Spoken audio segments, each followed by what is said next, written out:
Halo anak Bapak semuanya, selamat berjumpa kembali dengan Bapak.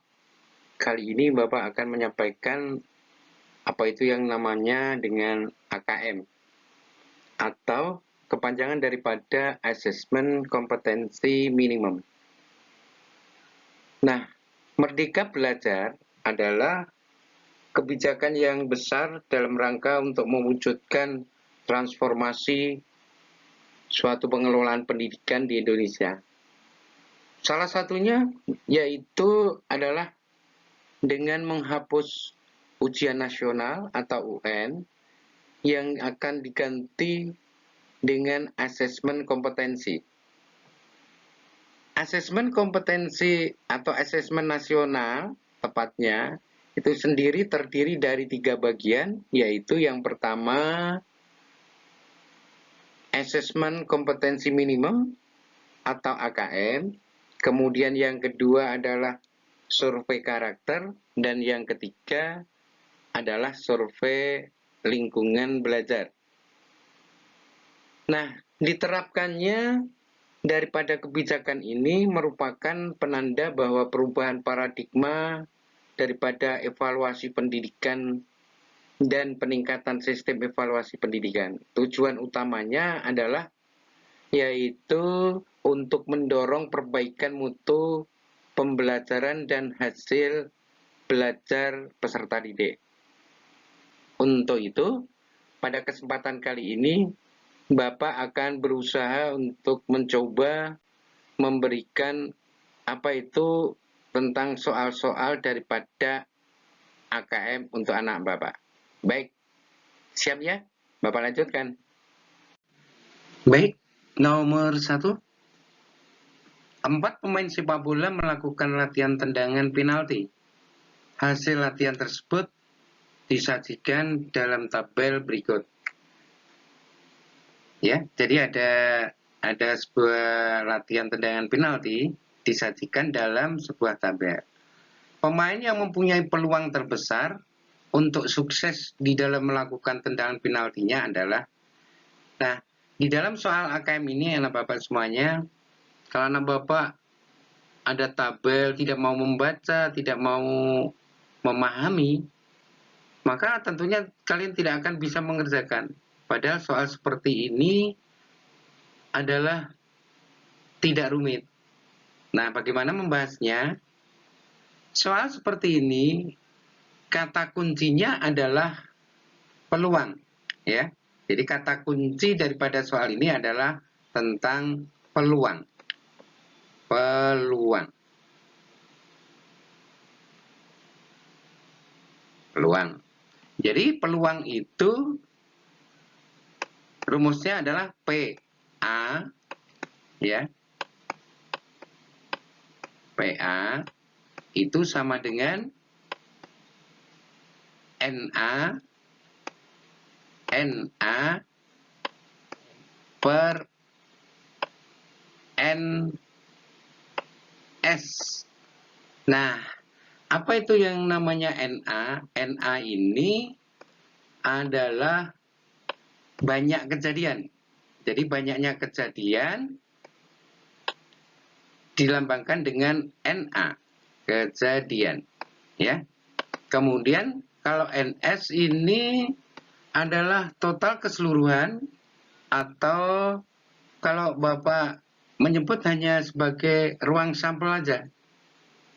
Nah, kalau PA itu adalah peluang si A. Nah, si A itu siapa dalam hal ini? Dalam hal ini adalah ada 4 pemain, yaitu Atep, Febri, Yulham, dan Henhen. Sehingga peluang daripada Atep itu sama dengan NA. Ya, kejadiannya berapa? Yaitu banyaknya tendangan penalti yang sukses hanya 10. Berarti ini adalah 10 per semua total banyaknya kejadian, tadi ruang sampelnya, itu adalah 12 banyaknya tendangan penalti. Yang sukses hanya 10, berarti 10 dibagi dengan 12. Nah, di dalam peluang itu harus angka desimal. Ya. Jadi 10 dibagi 12 itu sama dengan kira-kira berapa ini? 0,83. Nah, ini yang untuk Atep. Nah, sekarang untuk Febri, maaf saya ganti dulu warna. Febri itu berapa? 8. Nih, 8. Banyaknya tendangan penalti keseluruhan adalah 10, yang sukses 8. Berarti 8 per 10. 8 per 10 sama dengan 0,08.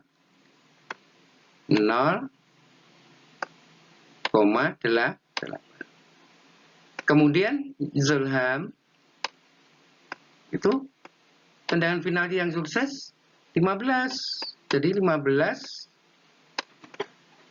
per 20. 15 per 20 sama-sama diringkas adalah 3 per 4. 3 per 4 atau 0,75. 0,75.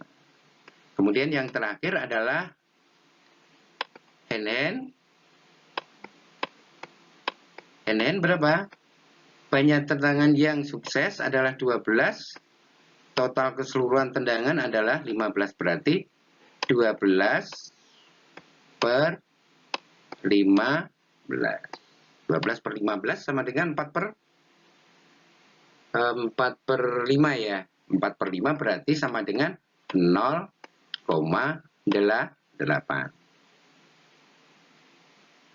Nah, oleh sebab itu, pemain yang mempunyai peluang terbesar untuk sukses dalam melakukan tendangan penalti adalah yang mana?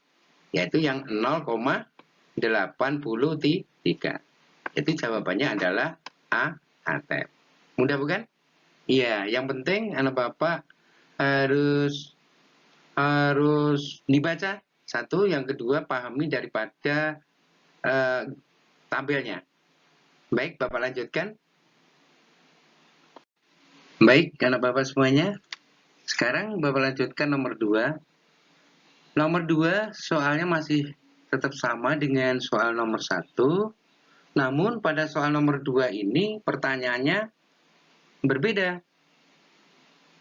Ya.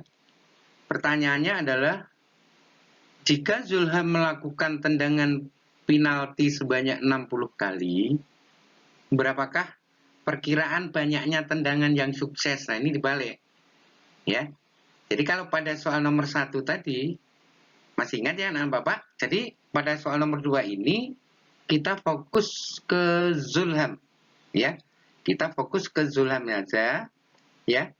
Ke Zulham, nih, Zulham, ya. Bahwa di dalam soal nomor 1 tadi, peluang Zulham itu tadi berapa tadi? 0,75 kan? Atau 3 per 4. 0,75.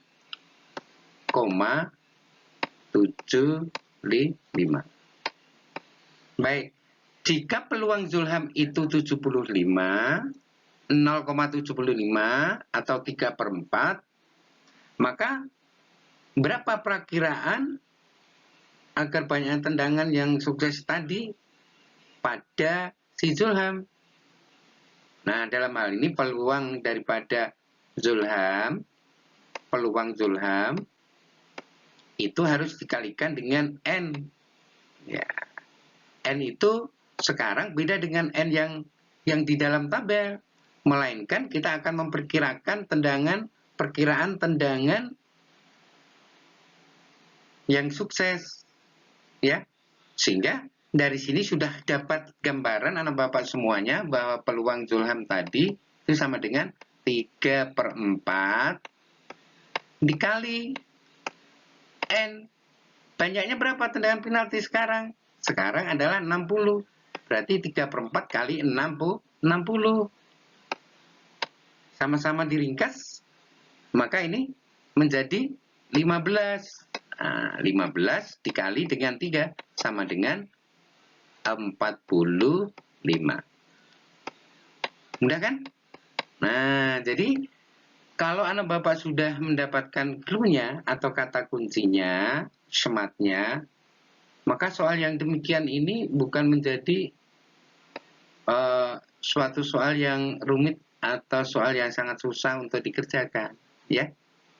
Jadi kesimpulannya, jika Zulham melakukan tendangan penalti sebanyak 60 kali, maka berapa perkiraan banyaknya tendangan yang sukses? Banyak tendangan yang sukses adalah 45.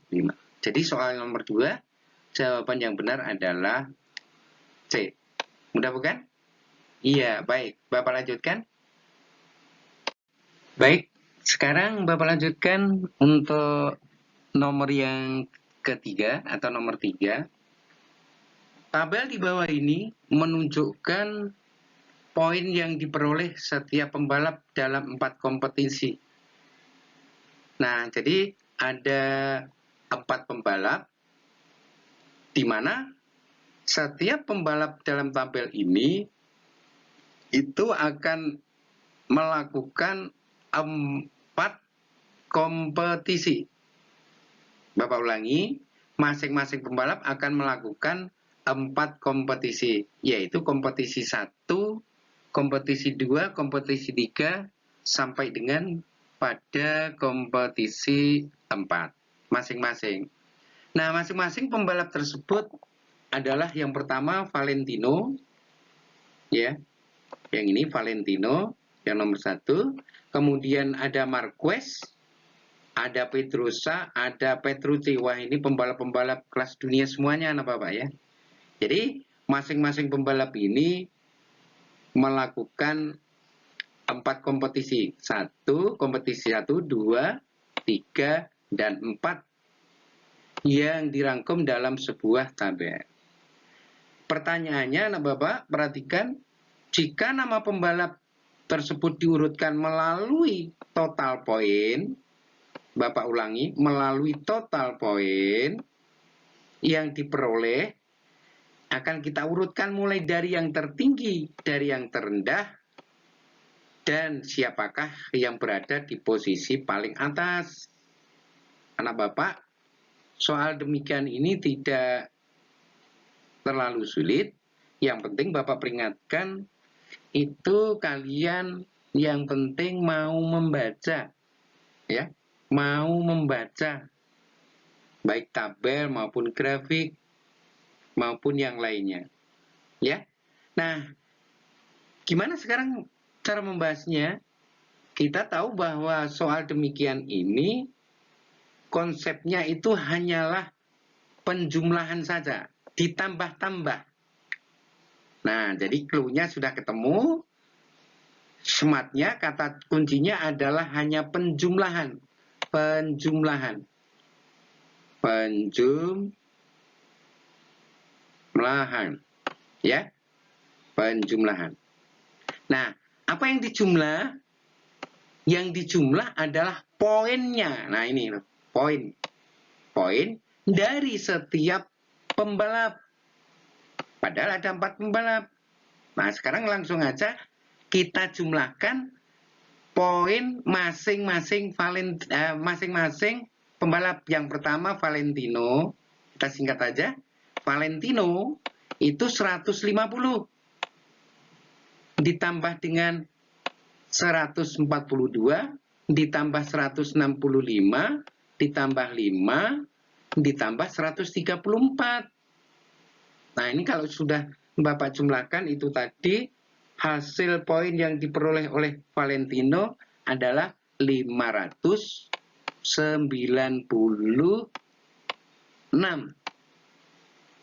Kemudian pembalap yang kedua Marquez, M, kita singkat, atau MR boleh, sama dengan, nah ini dijumlah semuanya ini, nah Bapak. Nih, dijumlah semuanya.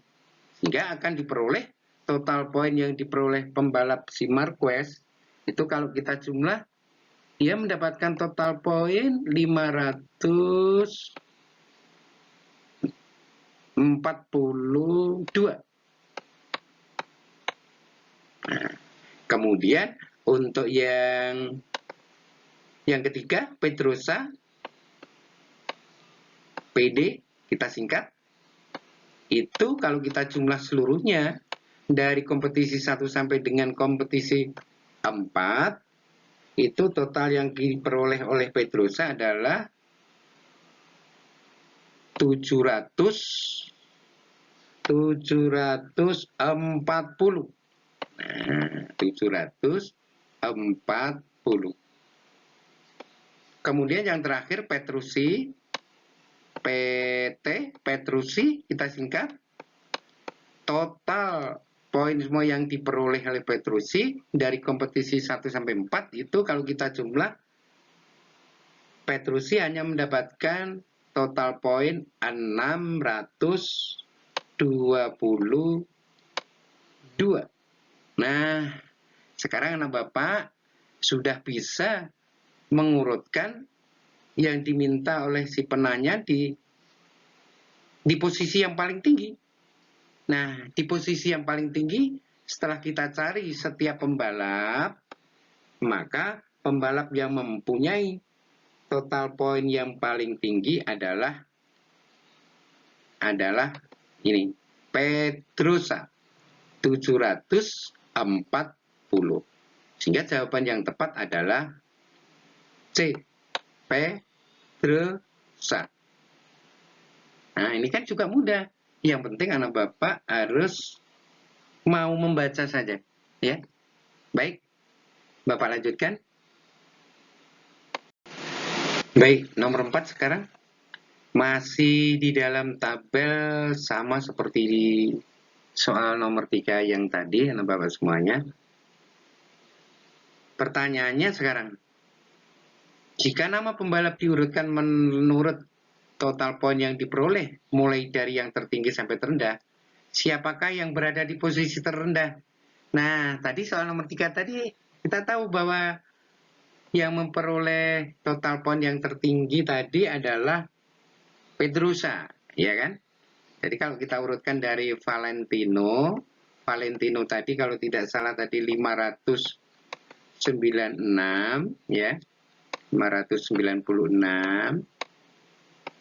Kemudian Marquez adalah 542, dan kemudian Pedrosa adalah 740, dan Petrucci PR tadi itu adalah 622. Jadi tinggal dibalik aja sebetulnya. Ya, tinggal dibalik saja. Sehingga yang berada di posisi paling bawah atau yang terendah diduduki oleh pembalap yang namanya Marquez. Jadi tinggal dibalik aja. Sehingga jawaban nomor 4 yang benar adalah Marquez B. Mudah kan? Baik, Bapak lanjutkan. Sekarang soal nomor 5. Lagi-lagi masih dalam tabel anak Bapak. Jadi jangan malas. Tadi Bapak perintahkan. Nah, Bapak harus mau membacanya, ya. Sekarang nomor 5. Pada suatu sekolah dilakukan penilaian karakter siswanya. Ada 6 hal yang dinilai. Yang pertama kejujuran, kedisiplinan, tanggung jawab, komitmen, semangat, dan kepedulian. Nah, karakter siswa tersebut dinilai itu dalam bentuk 3D ditambah 2D ditambah 2T ditambah K ditambah S dan ditambah P. Ya. Perhatikan tabelnya. Ya. Nah, pada soalnya kalau sudah dipahami atau dibaca tabelnya, siapakah siswa yang berhasil memperoleh predikat terbaik?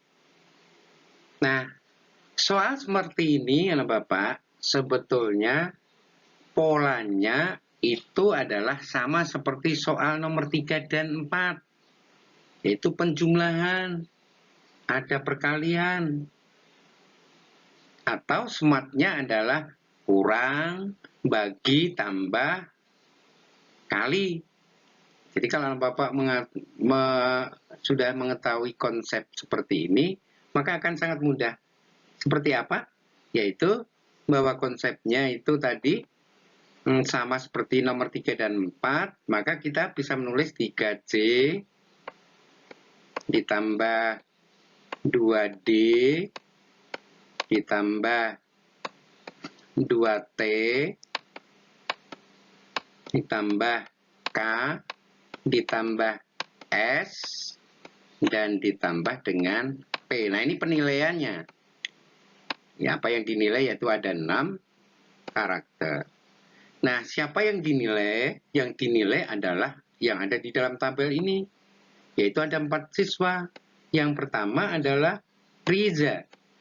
Nah, Riza berapa nilai yang diperoleh oleh Riza itu sama dengan 3 dikali 3 ditambah 2 dikali D-nya berapa itu? D-nya 1 ya. Berarti 1 ditambah 2 dikali T-nya berapa itu? T-nya 2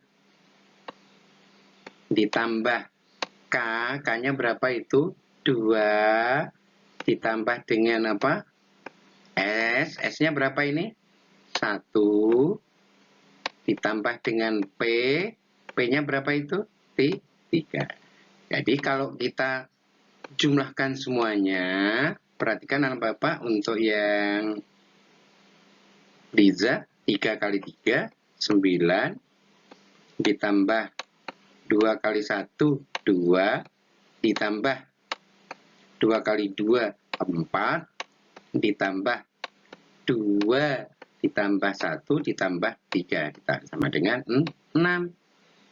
Jadi perolehan nilai daripada si Riza sama dengan berapa ini? 21. Begitu seterusnya. Sekarang yang kedua, Ranti. Ranti ya, itu. Ranti, kita singkat RA.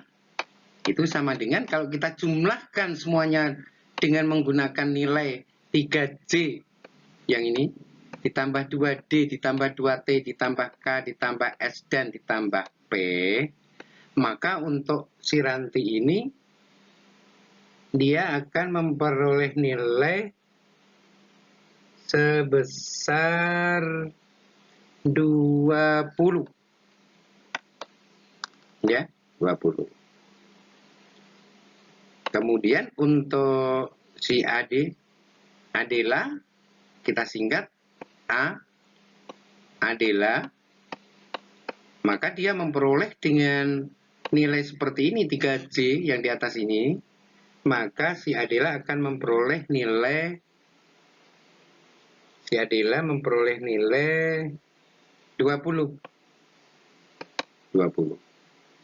Dan si yang terakhir, Hana H, kalau kita jumlah dengan nilai 3C ditambah 2D ditambah 2T ditambah K ditambah S dan ditambah P, maka si Hana akan memperoleh nilai sebesar 19. Maaf, nampaknya ada salah menghitung ini. Ya, coba Ranti. Ranti itu 3 kali berapa? 3 kali 1, 3.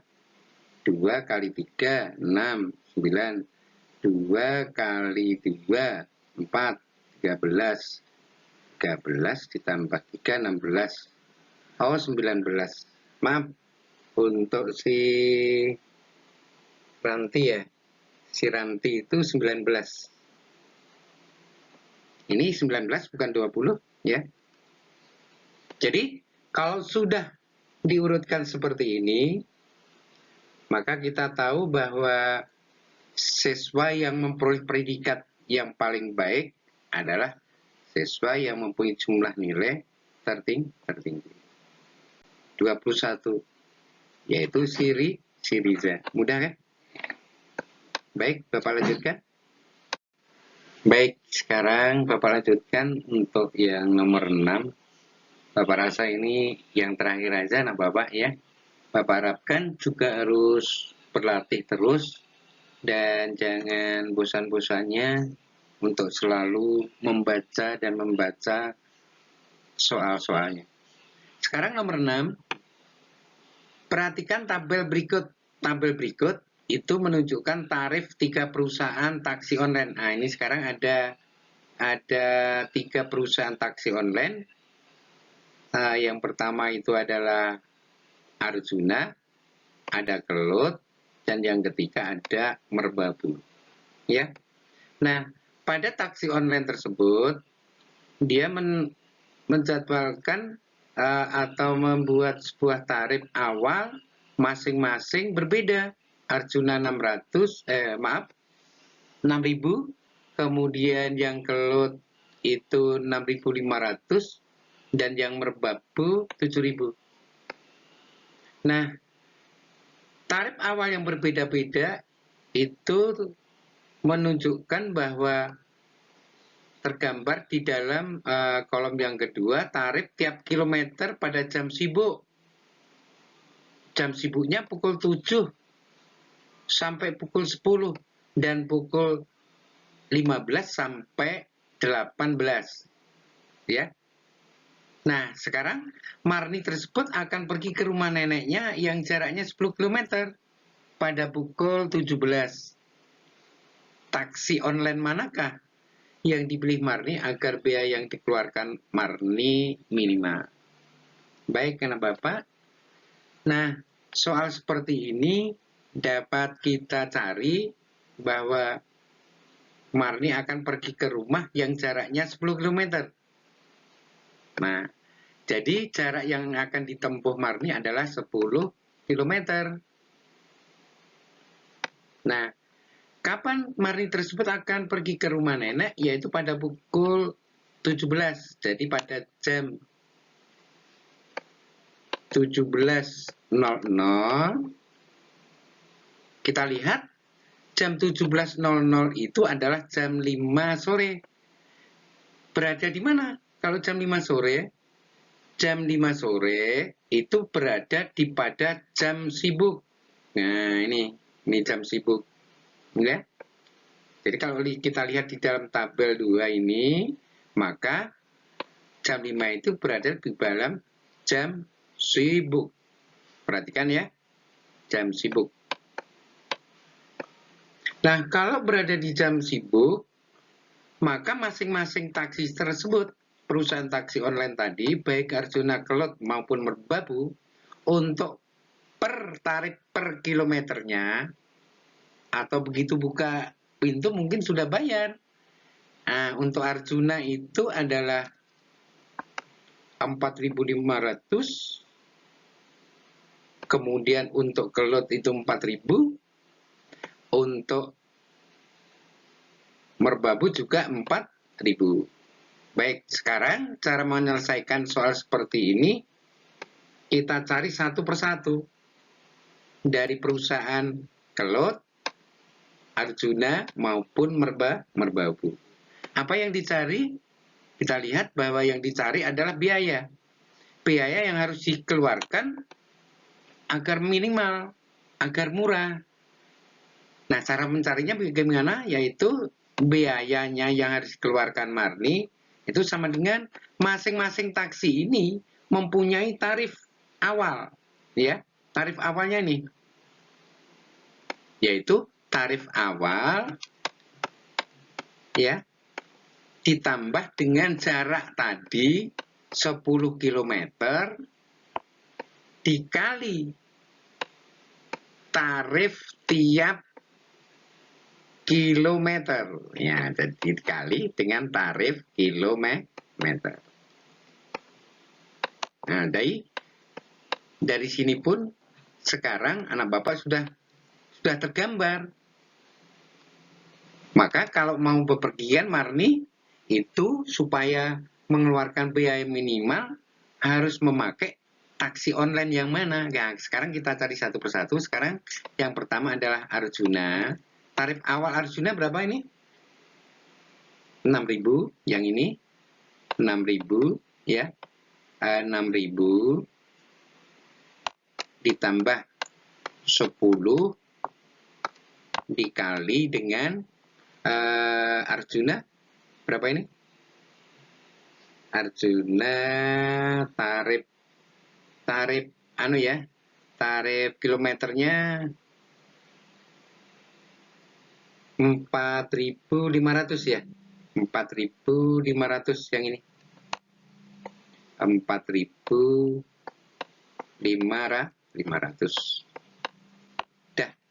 Mudah kan? Sekarang 10.000 kali ini itu 45.000 ditambah 6.000 sehingga Arjuna tarifnya adalah 51.000. Begitu seterusnya untuk yang kelut sama juga. Yang kelut itu adalah 6.500 yang ini 6.500 ya. 6.500 ditambah dengan 10 dikali dengan 4.000 ya, dikali dengan 4.000 sehingga untuk kelut biaya yang harus kita keluarkan adalah 46.500. 46.500. Kemudian yang terakhir yaitu untuk merbabu. Merbabu berapa? Tarif awalnya adalah 7.000. 7.000 ya. 7.000 ditambah dengan 10 dikali dengan 4.000. Dikali dengan 4.000 ya. Dikali dengan 4.000 hasilnya adalah 47.000. 47.000. Nah, dari sini sekarang sudah kelihatan bahwa Marni pergi ke rumah neneknya pada jam sibuk supaya biayanya minimal, maka Marni harus menggunakan jenis taksi online yang mana. Kalau Arjuna adalah 51.000, kalau untuk kelut adalah 46.500, kalau untuk merbabu adalah 47.000. Jadi supaya minimal maka Marni harus naik taksi online yang 46.500 yaitu kelut. Jadi jawabannya B. Baik, terima kasih anak Bapak. Mudah-mudahan dimengerti dan selalu belajar terus. Kita ketemu pada pertemuan berikutnya.